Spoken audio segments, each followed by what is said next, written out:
십자가를 지시고 죽으시고 예수님은 십자가를 지시고 죽으시고 장사되어서 아리마대 요셉이라는 사람의 무덤에 안장이 되었습니다. 그리고 3일이 지난 후 유월절이 끝나는 날입니다. 그때 정말 미련했던 모든 꿈을 예루살렘에 버려두고 그 예루살렘을 등지고 떠나는 두 제자가 있었습니다. 한 11km쯤 떨어진 엠마오로 내려가는 길입니다. 그들은 내려가면서 격하게 서로 이야기를 주고받고 있었습니다. 그때 예수님께서 갑자기 그 내려가는 두 사람 곁에 서서 같이 길을 걸으면서 묻기 시작합니다. 무슨 얘기를 그렇게 격하게 주고받냐냐고. 근데 서로 주고받는 이야기라는 말을 예수님은 헬라어 원문에 보면 안티빌로라는 단어를 쓰는데요, 이것은 아주 격하게 질문을 던지고 받고 하는 상황을 말할 때 사용하는 말입니다. 그들은 슬픔이 가득했습니다. 그리고 그들은 모든 미련한 꿈들을 예루살렘에 버리고 지금 엠마오로 가는 길입니다. 절망이 가득합니다. 우리 1부, 2부 예배 때 말씀드렸던 것처럼 그들의 핵심 감정이 하나가 더 보태졌죠. 절망, 두려움, 무기력. 거기다가 오늘 17절에 보면 두 사람이 슬픈 빛을 띠고 머물러 서더라 이렇게 되어 있습니다. 슬픔까지. 그 두 사람의 이름은 정확하게 안 나옵니다만 한 사람의 이름이 글로바라는 이름으로 나옵니다. 이 글로바가 누군지 정확하지 않습니다. 그러나 학자들은 두 가지 설을 제공합니다. 하나는 야고보와 요새의 아버지였을 것이다. 보통 이제 아버지 이름을 대고 누구의 아들이라 이렇게 나오잖아요. 그러니까 알페오의 아들 누구 할 때 이 알페오라는 사람의 바로 이 사람이었을 것이다 이렇게 말하기도 하고요. 또 어떤 학자는 예수님의 아버지인 요셉의 형제였을 것이다. 그러니까 숙부죠, 숙부. 예수님의 숙부였을 것이다. 그렇게 주장하기도 하지만 어쨌든 이 글로바와 다른 한 사람은 예수님의 제자 무리 속에 포함되어 있는 핵심 멤버였을 거라는 거예요. 무슨 얘기를 그렇게 격하게 주고받느냐고 예수님이 물었습니다. 그랬더니 이 두 사람이 슬픈 빛을 띠고 머물러 서더니 그 글로바라고 하는 사람이 먼저 대답을 합니다. 아니, 예루살렘에서 오시는 길 아닙니까? 예루살렘에 있었다면 이 일을 모른단 말입니까? 다 아는데 당신만 이 일을 모릅니까? 여러분, 이 장면을 우리가 드라마나 영화로 본다면 아유 등신아 바보야, 예수님한테 저런 얘기를 하냐고 아마 이런 생각이 들었을 거예요. 그죠? 예수님한테 아니 예루살렘 사람 다 아는데 당신만 모르냐고, 다 깨어있는데 당신만 지금 졸고 있냐고, 이 말하고 비슷하죠. 다 깨어있는데 한 사람만 졸고 있는데요. 정신을 좀 차리고 부활하십시오. 오늘 부활주일인데. 모든 사실과 상황을 상세하게 알고 있던 그 제자들이 이야기를 합니다. 예수님 무슨 일이냐 물어봤더니 이 글로바가 막 격한 감정을 가지고 이야기하는 거예요. 나사렛 예수의 일이다. 그는 하나님과 모든 백성들 앞에서 말과 일에 능하신 선지자였다. 우리 대제사장들과 관리들이 사형 판결에 넘겨주어 십자가에 못 박았다. 이렇게 이야기가 시작되는 거예요. 그런데 오늘 읽었던 이 본문 말씀에 보면 이 두 사람의 제자는요, 눈이 멀었어요. 예수님을 알아보지도 못했는데 전혀 잘못된 시각을 가지고 있는데 그 세 가지의 잘못된 시각을 고쳐주시는 장면이라고 저는 생각이 듭니다. 부활하신 주님이. 근데 이게 2000년 전에 엠마오로 가던 두 제자에게 하신 말씀이라기보다도 오늘 부활주일날 예배를 참여하고 있는 여러분이 가지고 있는 잘못된 세 가지의 시각도 하나님이 고쳐주시기를 바란다고 저는 믿습니다. 네, 딴 생각하면서 입으로는 아멘 하시는 분들 집중해서 좀 잘 들어보십시오. 우리는 신앙생활 하면서 엠마오로 내려가는 이 두 제자와 같이 간혹 완전히 잘못된 시각을 가지고 신앙생활을 할 때가 있습니다. 자, 어떤 시각인지 지금부터 예수님은 그 두 사람의 잘못된 시각을 어떻게 고쳐주시는지, 부활하신 주님이 그 눈에 비늘 같은 것을 어떻게 벗겨주시는지를 우리가 좀 보면 좋겠습니다.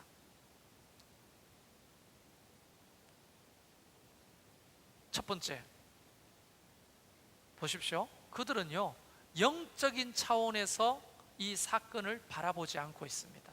예수님의 십자가의 사건을 영적으로 바라보지 않고 전적으로 인간적인 시각으로만 바라보고 있다는 거예요. 이게 여러분, 밥 먹고 나니까 졸립죠? 여러분 집중해서 조금 힘을 내세요. 네. 제가 컵을 들고 내려갈 수가 있습니다. 네. 그래서 하나님의 개입이 빠져 있다는 거죠. 하나님의 개입이. 여러분, 이들이 말하는 걸 보세요.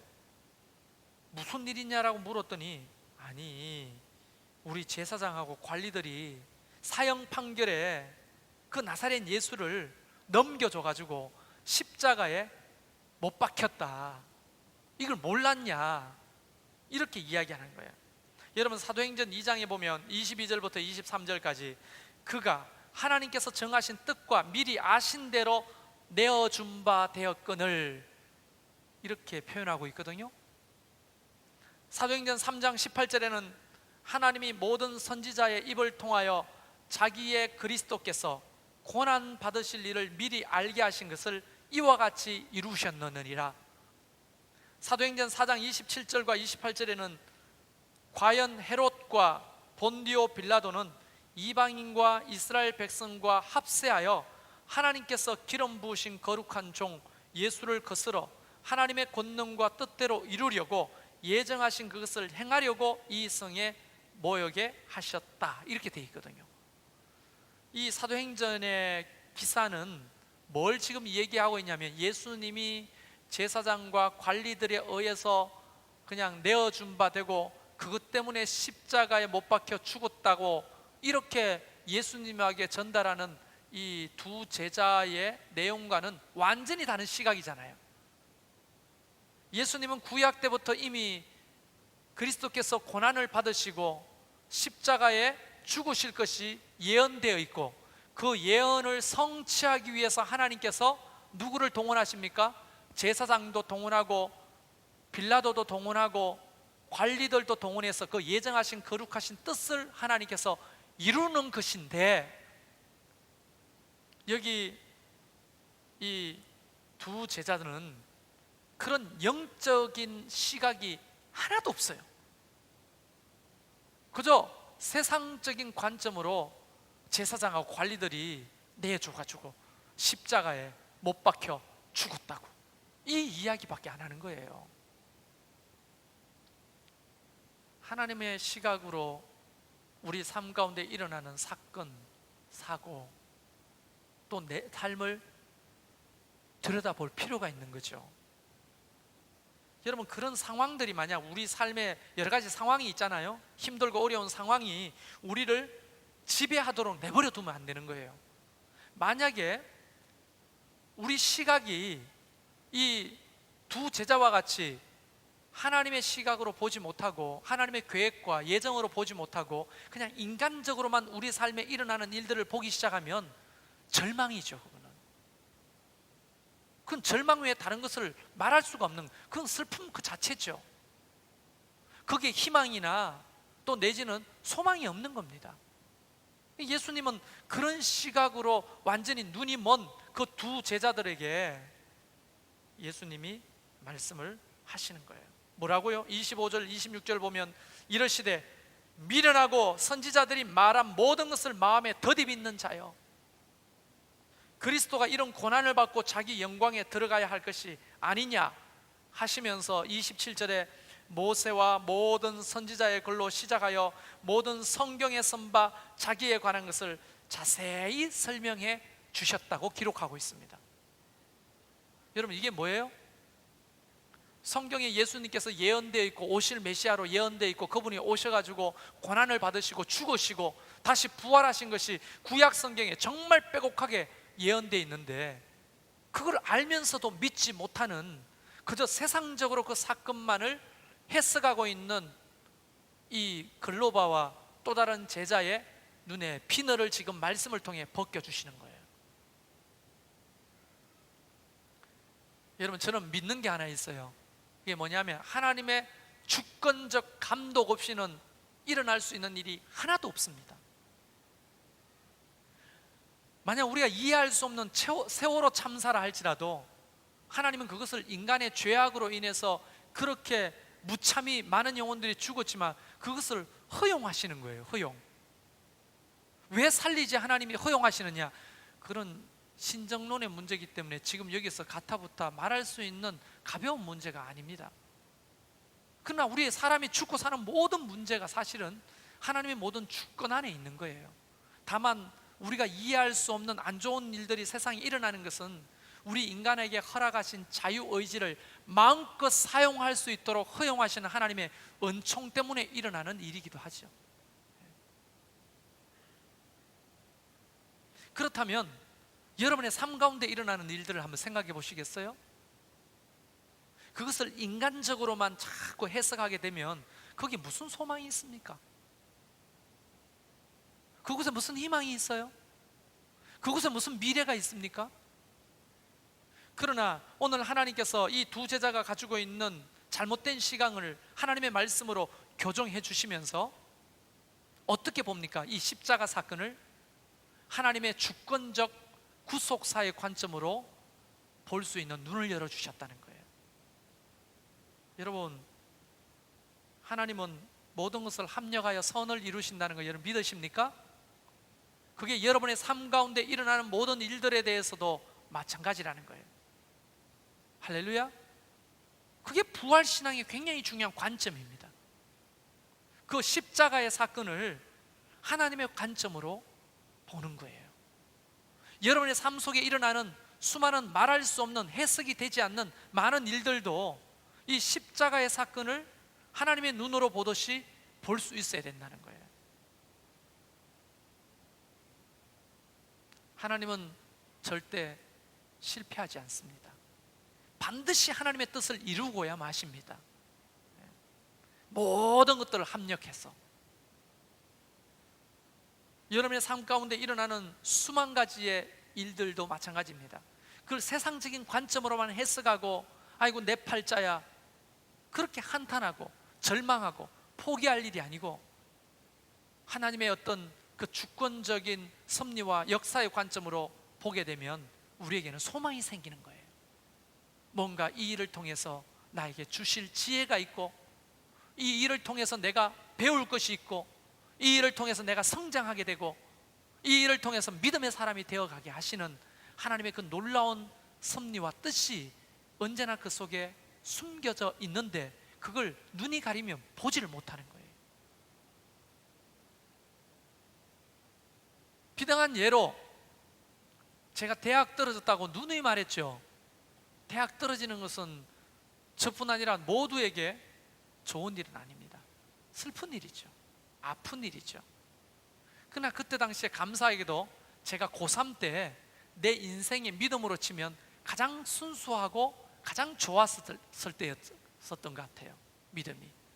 근데 딱 떨어졌는데 그 떨어졌다고 하는 이 내 삶 속에 내 역사 속에 내 개인의 역사 속에 이루어진 시각을 사건을 세상적으로 보지 않고 이 일을 통해서 하나님 나에게 더 선한 곳으로 이끄시겠다고 하는 하나님의 섭리를 믿기 시작했다는 거예요. 만약 그때 제가 그 대학에 들어갔으면 뭐 했을까? 분명한 뭐 했는지는 모르겠지만 분명한 거는 목사는 안 됐을 거예요. 예. 근데 지금 생각해 보면 떨어진 것을 내가 공부 못해서 떨어졌어요. 그거는 하나님이 떨어뜨린 게 아니고 내가 공부 못해서 떨어진 게 분명합니다.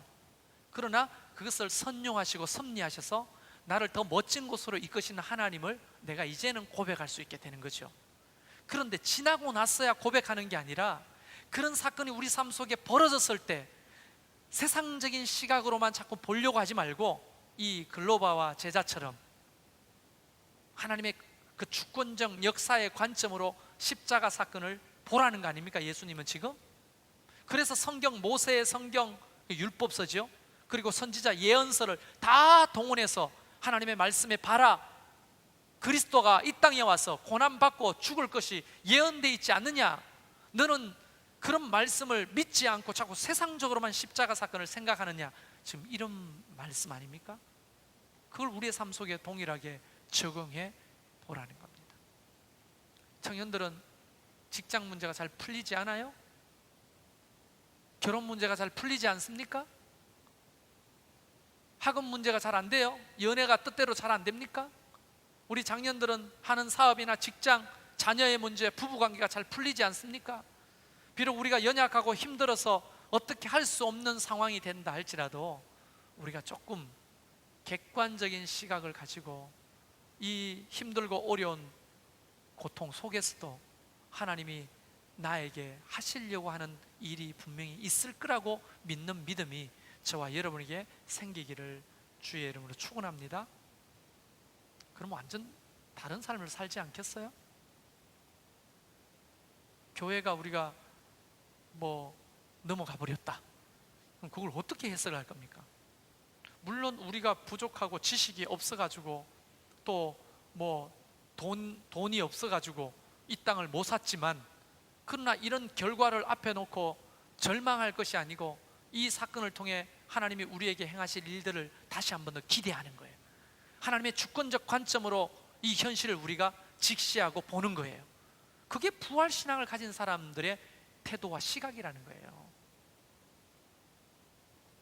두 번째는, 그들은요, 이 성경 읽어보면 그들의 기대는 사실 주님이 심어준 기대가 아니에요.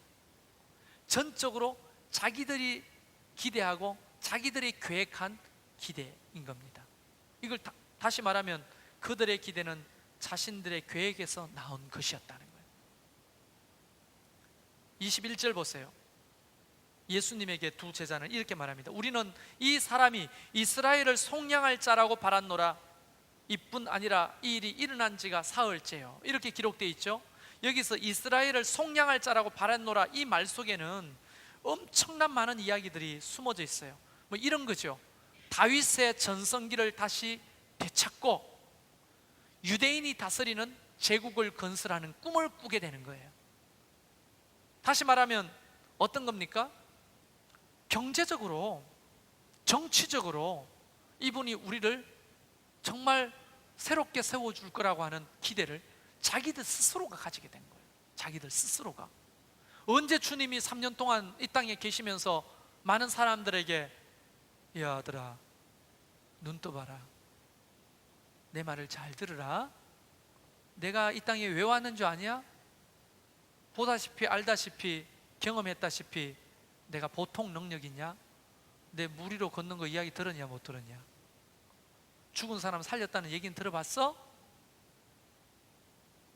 이런 능력을 가지고 나는 너희들을 경제적으로 해방시켜 줄 거야.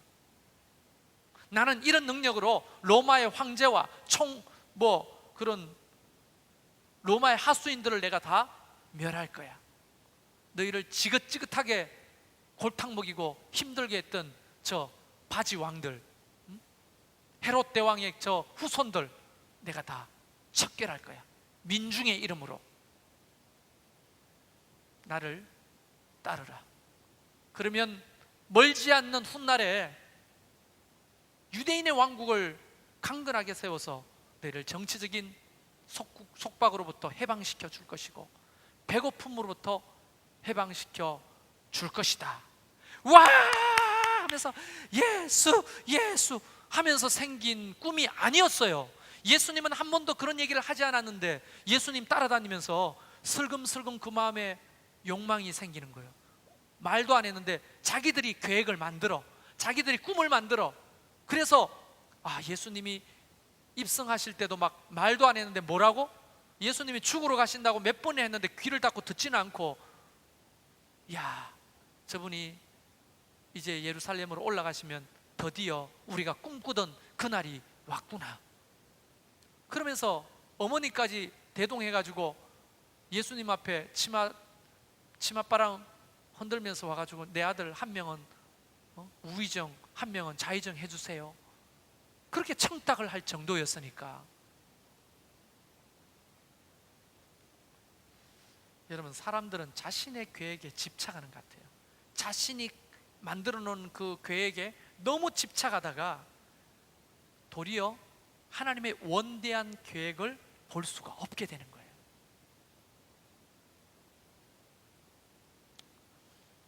그들은 고작 로마로부터의 독립, 그것도 역사적으로는 그들에게 의미 있는 얘기죠.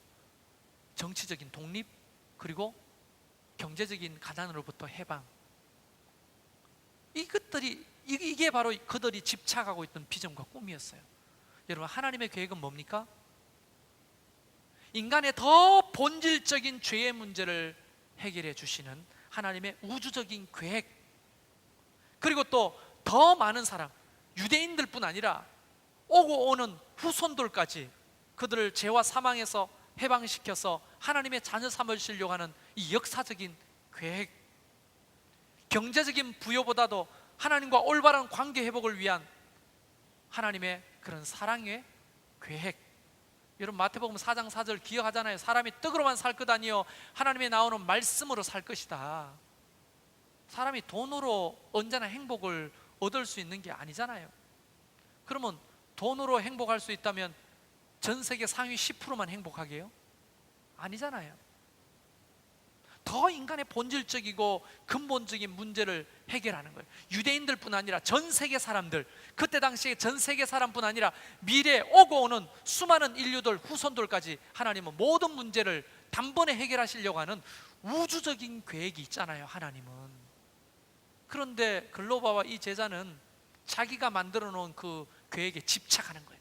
그 계획이 집착하다가 그 계획이 누군가에 의해서 무산되거나 뜻대로 안 되면 어떻게 되는 겁니까? 스스로 절망하고, 스스로 포기하고, 스스로 슬픔에 빠지는 거 아닙니까? 다시 말하면 이 사람들은 자기가 파놓은 자기 구덩이에 자기가 빠진 거예요. 누가 그걸 기대하래요? 그런데 그 뜻대로 안 되니까 절망해서 예루살렘을 포기하고 지금 떠나는 거잖아요.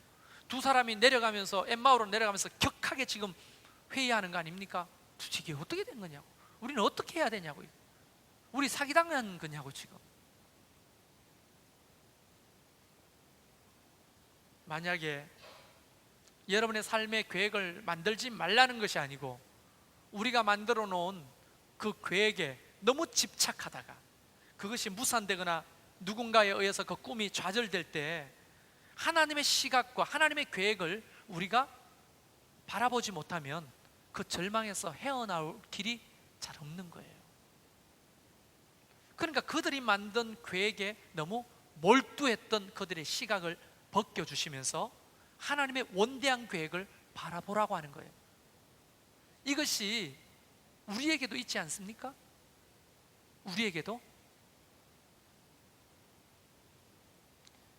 여러분, 우리 그 교회가 앞으로 한 10년 후에는 어떻게 될까요? 여러분, 어떻게 꿈꾸고 계십니까? 저희 아내랑 저랑 이야기하면서 늘 그렇게 지적받는 것 중에 하나가 있는데 그게 뭐냐 하면 이런 거예요. 너무 미래를 산다는 거예요. 현실 감각 없이. 저도 인정을 했어요. 제가 좀 붕 떠 있는 스타일이에요. 그래서 오늘 현상보다도 미래에 대해서 더 꿈을 많이 꾸는 그런 스타일이에요. 그래서 이제 꿈을 꾸는데 저도 뭐 앞으로 5년 후, 10년 후 교회를 생각해 보잖아요. 그러면 너무 그렇게 미래에 내가 가지고 있는 꿈 그게 제대로 됩니까? 잘 안 될 수도 있잖아요. 그럴 때는 나한테 대책이 없는 거예요. 내 뜻대로 뭔가가 안 될 때는. 그런데 시각을 좀 바꾸면 내 뜻이 아니라 하나님의 놀라운 계획이 있다는 것을 내가 믿기 시작하는 거죠. 내가 만들어 놓은 꿈이 아니고 하나님의 계획이 있으신 거. 그러니까 그게 뭐 우리 꿈은 이런 거잖아요. 이 땅을 우리가 빨리 사가지고 여기에서 계속 예배드리는 게 우리 꿈이잖아요. 그러나 하나님의 뜻은 이게 아닐 수도 있잖아요. 안 그래요? 더 놀라운 계획이 있는데 우리가 만든 꿈에 집착해가지고 하나님 이거 되게 해주세요, 하나님 이거 돼야 됩니다 막 이러면, 혹시 여러분이 미래를 사는 사람이라 합시다. 미래 갔다 왔다 합시다. 여러분 집사님 중에 한 분이 한 10년 후에를 갔다 왔다 합시다. 그러면 10년 후에 예배당이 여기가 아니야. 더 좋은 곳이 있어요. 그래서 그 10년 후에 가가지고 10년 후면 제가 57인데 57된 최성일 목사한테 어떻게 예배당을 이곳으로 옮기게 되냐고 물으니까 그동안에 일어났던 이야기를 쭉 이야기해 주는 거예요. 지금 이해를 하고 계세요? 지금 10년 후 사건을 지금 사건이 아니고 10년 후에. 그 이야기하니까 그 집사님이 10년 후에 그 얘기를 들어봤더니 하나님의 계획은 이 땅이 아닌 거죠. 하나님은 사실은 그 놀라운 계획을 가지고 계시는 거예요. 어떤 노인이, 이건 픽션입니다, 만든 겁니다. 어떤 노인이 우리 교회에 등록해가지고 다니기 시작했는데 사람들은 그 노인이 왜 우리 교회에 왔는지는 몰랐어요. 너무 남루하고 가난한 노인이었는데 그래도 목사님이 경로사상 강조하면서 우리 연세 드신 분들 잘해야 된다고 하면서 그분을 잘 섬겼는데, 그분이 돌아가실 때 재산을 기부했는데 보니까 바로 옆에 땅을 5,000평을 교회에 기부를 한 거예요. 만든 겁니다. 근데 왜 기분이 좋죠 갑자기? 5,000평을 기부한 거예요.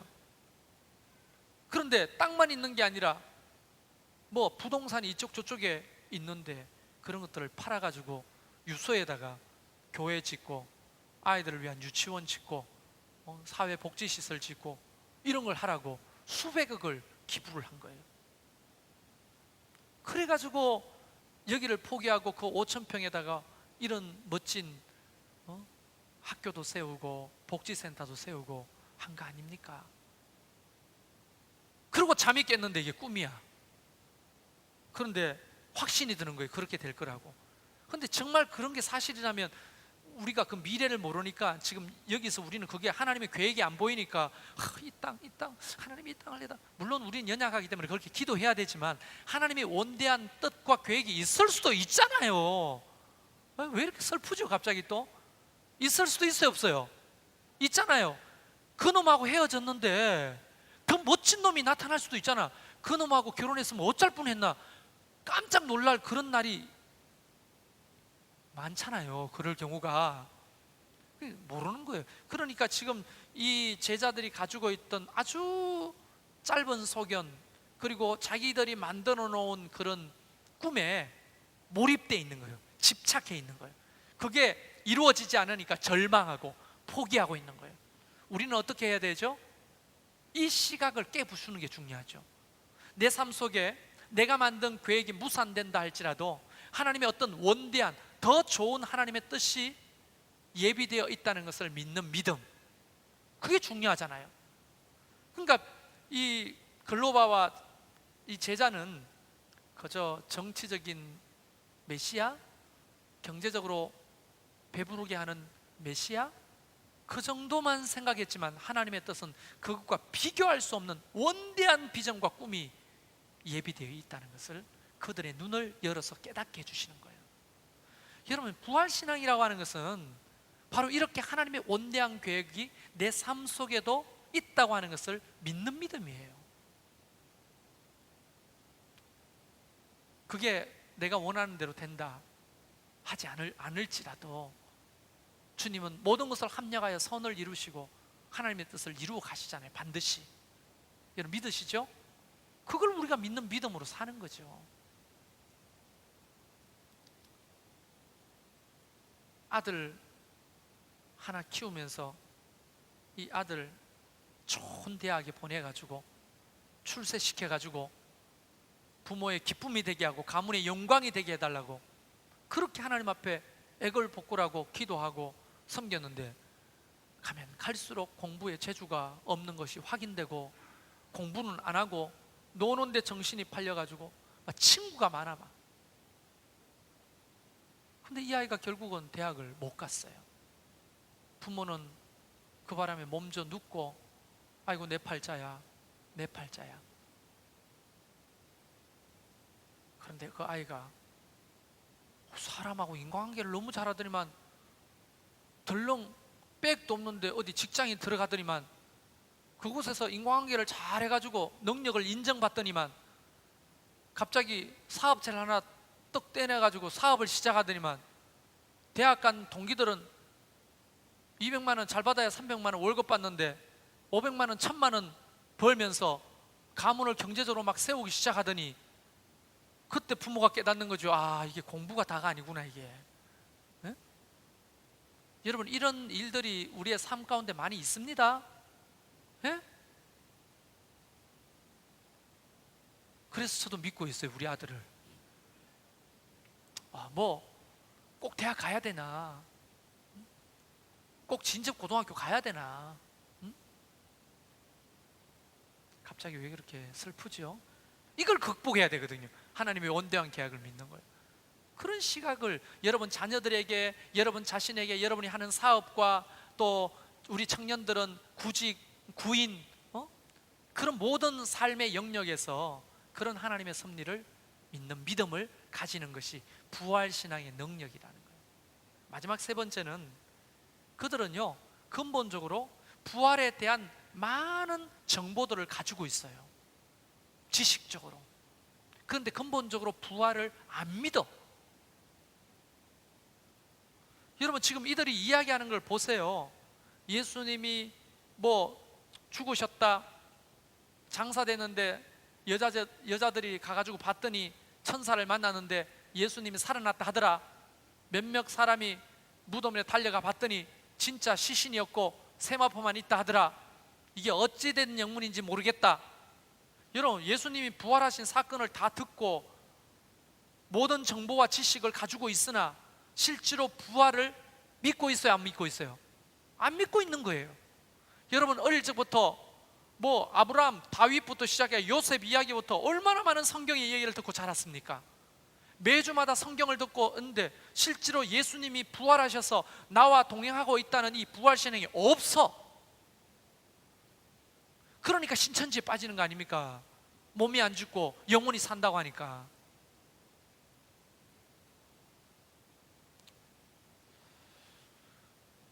여러분, 성경의 말씀을 지식적으로 아는 것이 믿음이 좋은 것과 비례하지는 않습니다.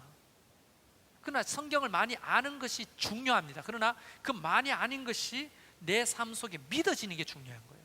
그 말씀대로 믿는 게 중요한 거예요. 예를 들어서 제가 아까 계속 이야기했잖아요. 하나님은 모든 것을 합력하여 선을 이루신다. 이 성경 구절을 알고 있어요. 알고 있으면 뭐예요? 어떤 사건을 만났을 때 하나님은 모든 것을 합력하여 선을 이루시지, 그게 안 믿어져. 그러니까 절망하잖아요, 예수 믿는데도. 성경은 알고 있는데도 안 믿어지니까 문제인 거예요.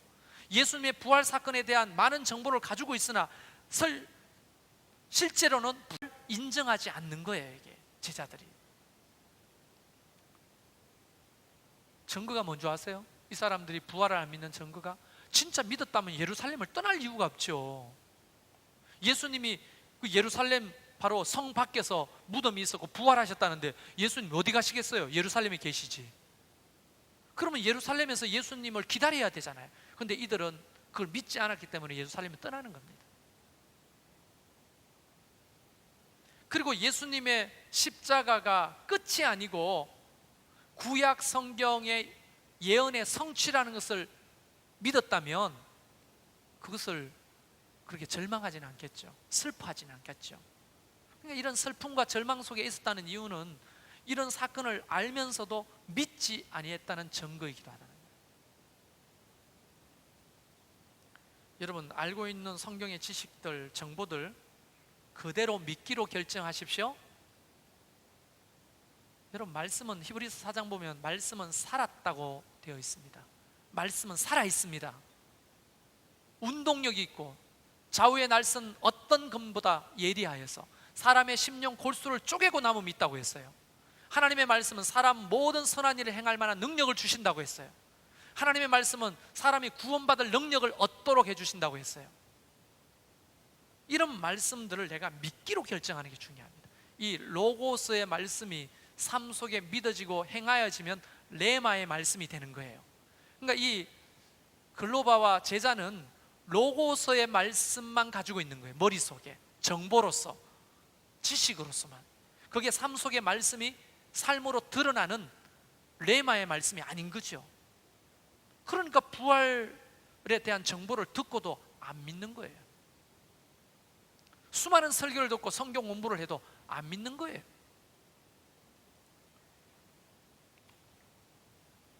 여러분, 제가 누구를 판단하거나 정죄하려고 이런 말을 드리는 게 아닙니다.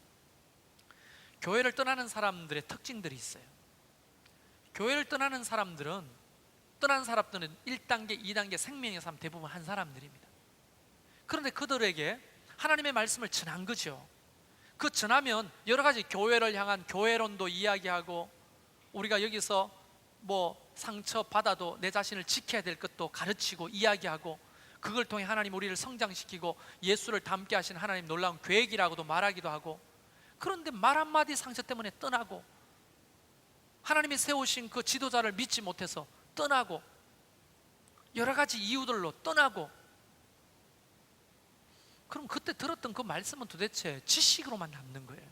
삶 속에 적용이 안 되는 거예요. 적용이. 저는 여러분이 교회를 떠나면 마음이 너무 아파요. 사실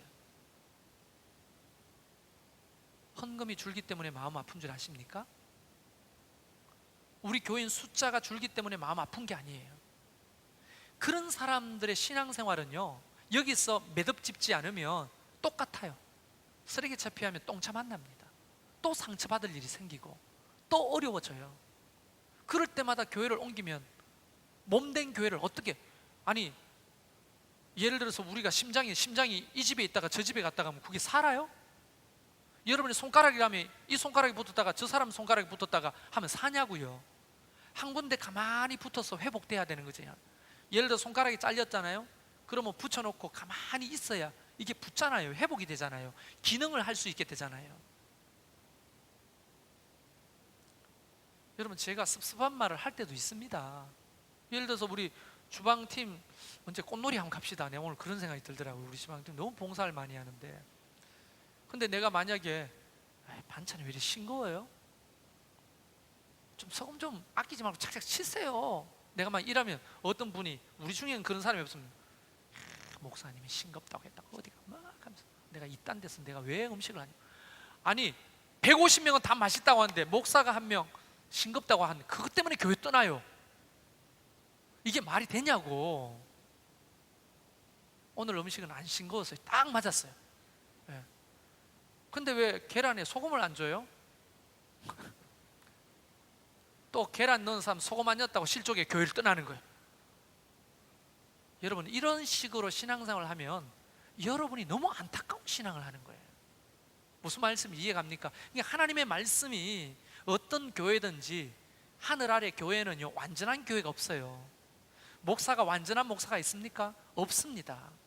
이쪽에서 같이 훈련받고 신앙생활하면서 같이 다듬어져가고 성장하고 견디는 거예요. 정말 멀리 이사가가지고 더 이상 올 수 없는 물리적 거리면 할 수 없지만, 하나님의 말씀이 살아서 내 속에서 운동하고 그것이 삶 속에 선포되도록 우리가 믿는 믿음을 가지는 게 중요하다고요.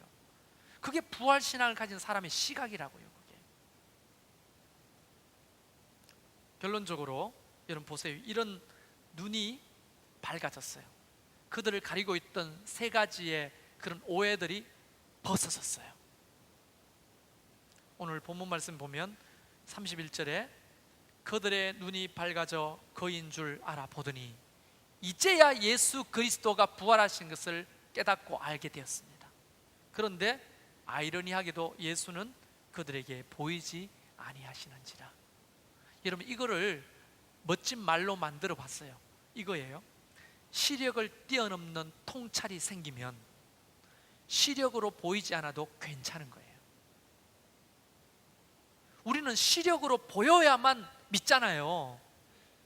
우리 시력으로 보여야 믿잖아요. 그래서 많은 경우에 청년들, 학생들이 이렇게 말합니다. 뭐 하나님 보여보세요. 하나님 살아있으면 보여보려고. 누가 그랬어요? 제자들 중에서도 그랬잖아요.